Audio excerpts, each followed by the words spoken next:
a growing number of overdoses. It has us in a state of panic, Heroin and opiates to blame. but also in a very state of sadness. An emergency on our streets, in hospitals, even the morgue.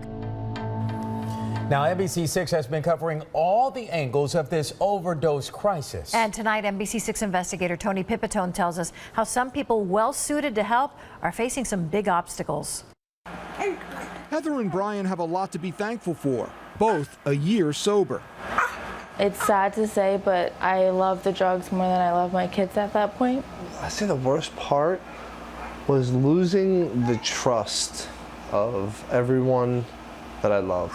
The two met in South Florida in rehab. We decided to stay down here because this is where our support system is. It's been 10 years for Susan Nyamura. I was using every single day. Her lowest point hit behind bars. When I found out that I was looking at prison time and I was pregnant with my 5th child in Broward County Jail. She found a new path through recovery, and it led to a career. She's now the executive director of the South Florida Wellness Network. And showing people that just put one foot in front of the next and you can become anything that you wanted to become.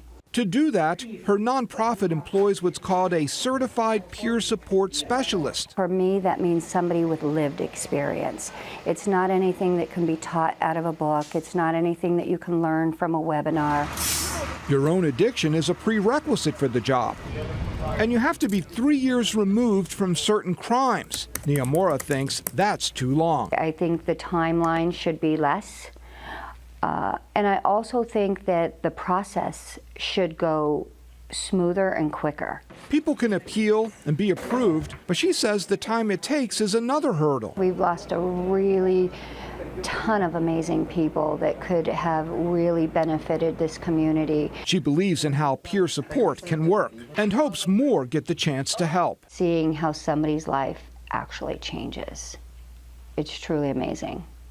It is. She's hoping that with the growing heroin crisis, that more focus will be put on fixing problems in the recovery industry, and believes that making the peer recovery specialist process less cumbersome is a step. She and others hope to get support from the legislature. Tony Pipitone, NBC6 News. And this is a growing problem across the country, including here in South Florida.